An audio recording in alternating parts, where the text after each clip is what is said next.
El 12 de junio de 2005, una joven de 21 años llamada Ashley Parlier de Battle Creek, Michigan, tuvo una discusión con sus padres y dejó la casa. Desapareció sin dejar rastro y nunca más fue vista. Todos, incluida su familia y amigos, estuvieron bajo sospecha durante años, pero el caso no llevó a ninguna parte durante más de una década. Tomó 18 largos años para que la policía de la familia Parlier obtuviera las respuestas que estaban buscando desde el principio. ¿A dónde fue Ashley Parlier? ¿Pudo haber sido un caso de acción criminal?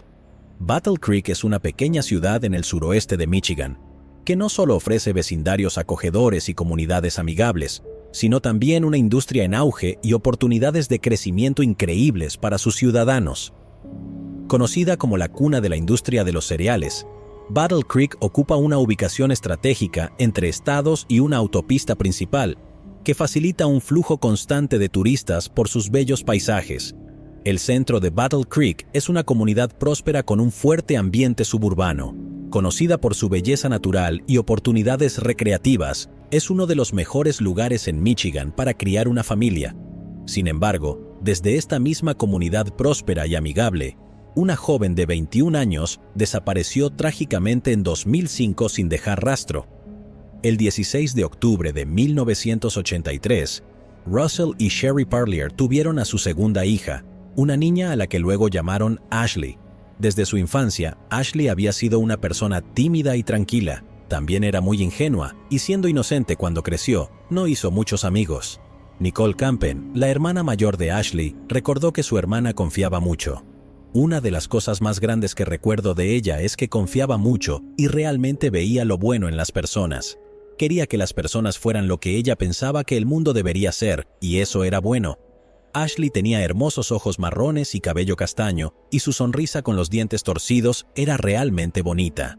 Ashley también tenía una discapacidad mental leve que hacía que funcionara como una adolescente entre las edades de 12 y 14 años. A pesar de sus problemas, logró vivir la vida con entusiasmo.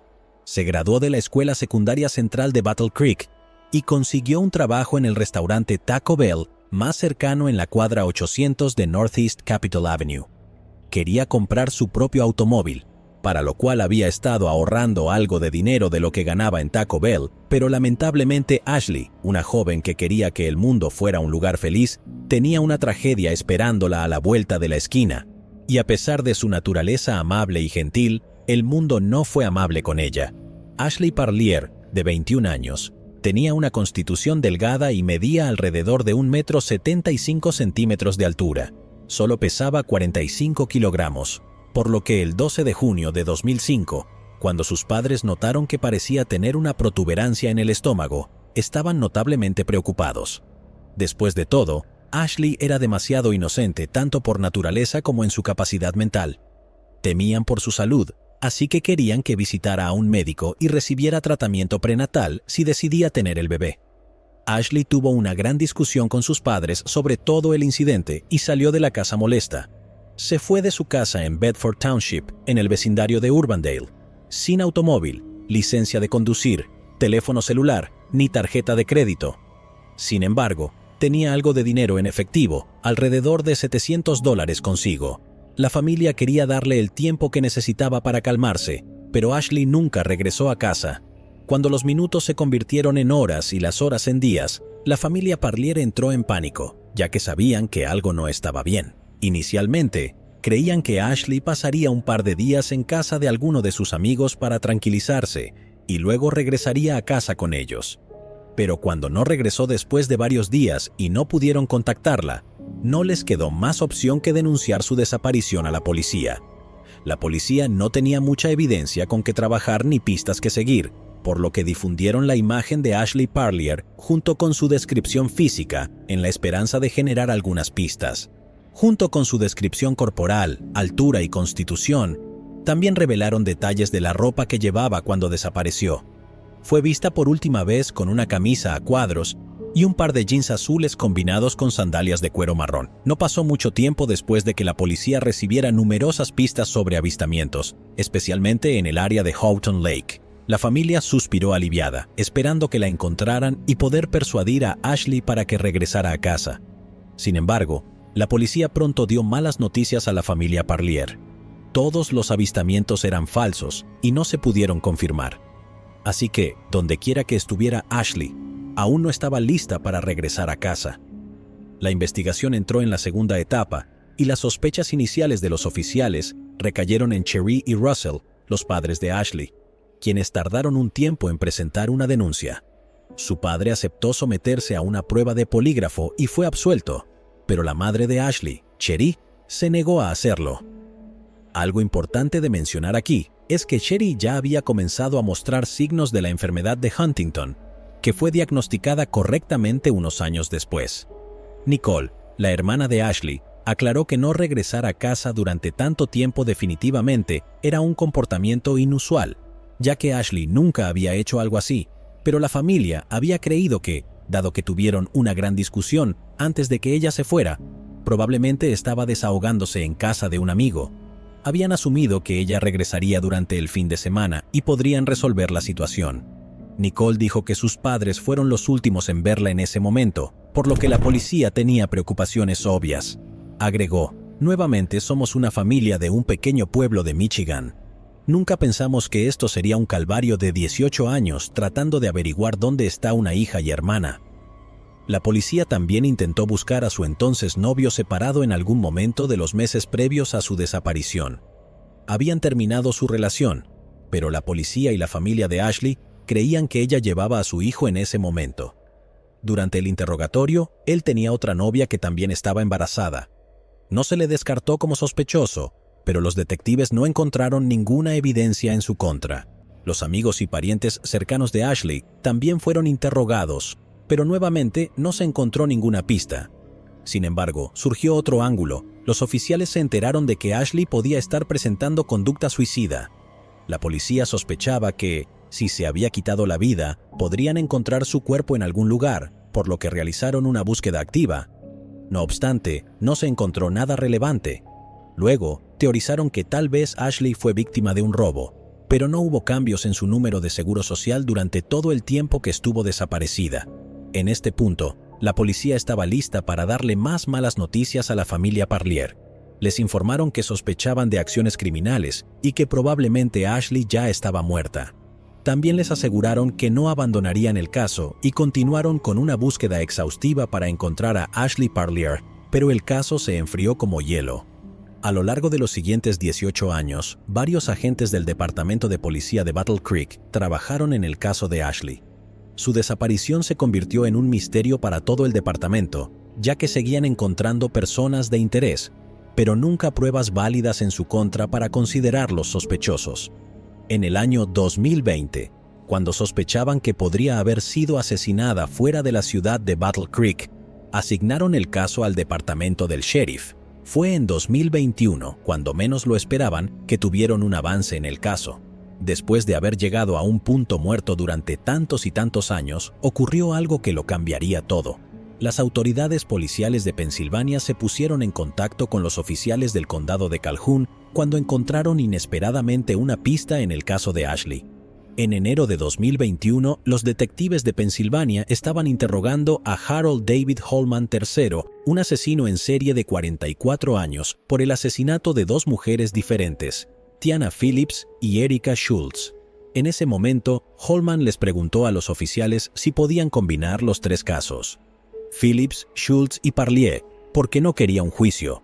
La policía no había mencionado a Ashley Parlier en ninguna parte de la conversación.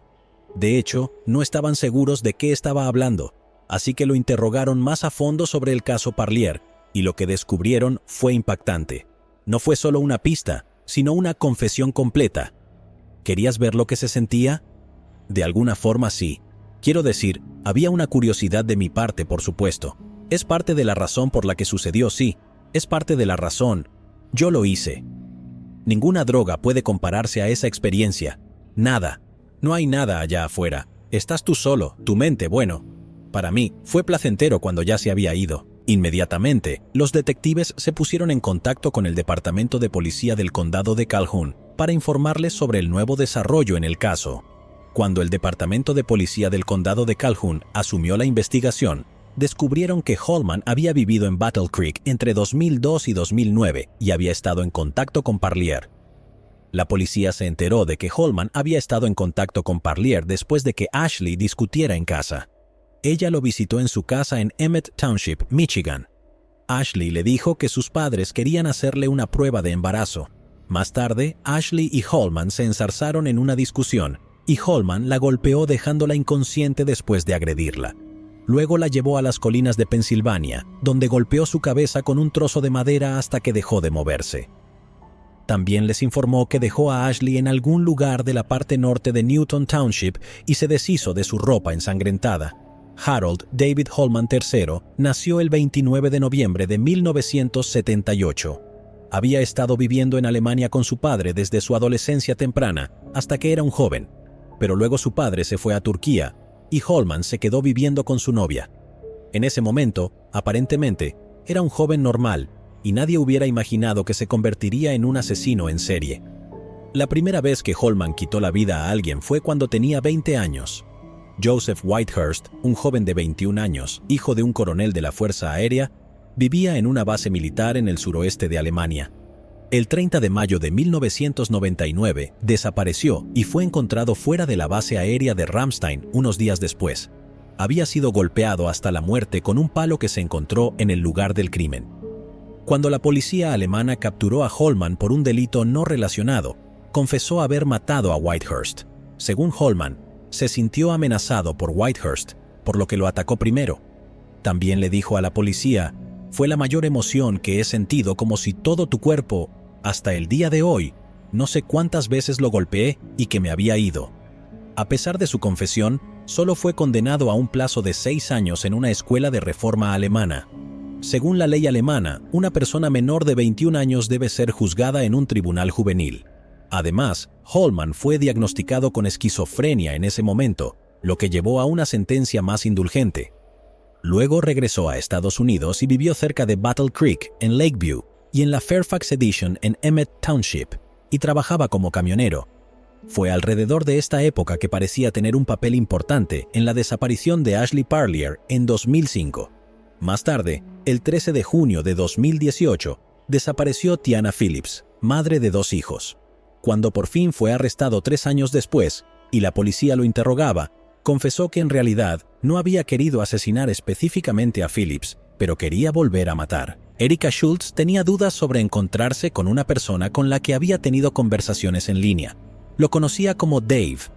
El 6 de diciembre de 2020, Erika fue reportada como desaparecida. Erika tenía autismo y era una mujer de hábitos, así que cuando no apareció, la policía revisó sus registros telefónicos y conectó a Holman con su asesinato. En su confesión, mencionó casualmente que matar a Erika Schultz era como otro día en el parque para él. Cuando fue arrestado, lo encontraron junto a las vías del tren en Duncannon, Pensilvania, con una herida autoinfligida. Creía que necesitaba morir por sus pecados. Cuando Holman estaba recibiendo tratamiento en el hospital, admitió haber matado a Schultz y Phillips.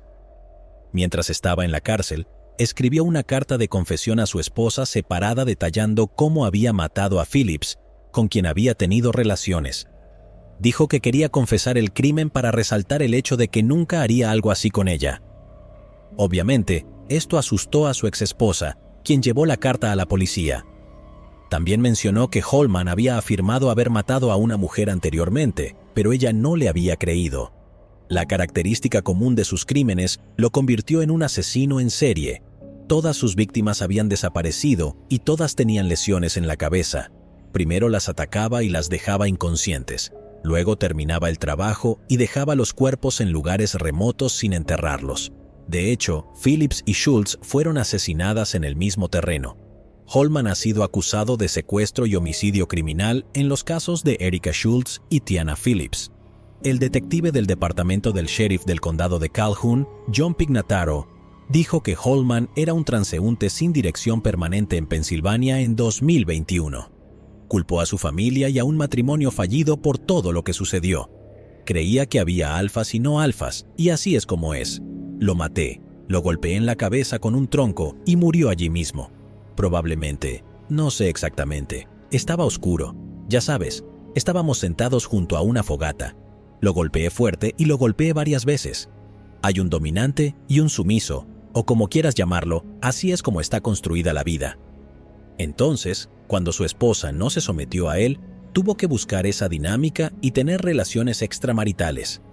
Después de la muerte de Parlier, Holman investigó a asesinos en serie y añadió: sí, de alguna manera sí.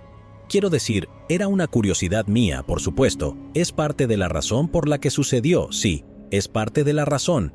Y no hice nada. Ninguna droga puede equipararse a esa experiencia. Como si no hubiera nada ahí afuera. Solo tu mente se va. Pero para mí simplemente desapareció. Cuando le preguntaron cuál homicidio recordaba más, respondió consistentemente que los recordaba a todos con detalles vívidos de lo que les hizo. La policía estaba segura de que era un asesino en serie. En palabras de Holman: eso proviene de mi esposa, porque sé que cuando la policía la interrogó, ella seguía diciendo que yo podría haber matado hasta 10 chicas o algo estúpido. Lo supe todo al respecto. No hay otros. Tengo la conciencia tranquila. Tenía que ser sacado de las calles de inmediato. De hecho, Holman admitió que, si no lo hubieran atrapado, habría vuelto a matar. En su confesión, Holman destacó que había conocido a Ashley Parlier en un bowling donde ella estaba con sus padres. El documento judicial de la confesión también destacó que él inició una conversación con ella, lo que llevó a relaciones más profundas.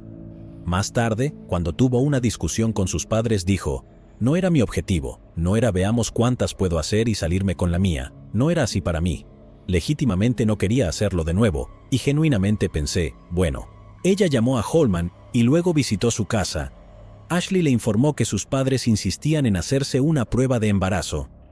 Él confesó que era el padre del hijo que Ashley llevaba. Se enfureció por su posterior discusión y la dejó inconsciente. Luego, en la noche del 13 de junio de 2005, la golpeó en la cabeza varias veces y la mató. Él explicó: fue en un campo abandonado, en medio de la nada, en Michigan, que está a 16 kilómetros del pueblo. Hay un garaje cerca o algo así, o una casa pequeña, pero estaba vacía. Nos sentamos allí. Yo estaba sentado allí, como en mi propio mundo.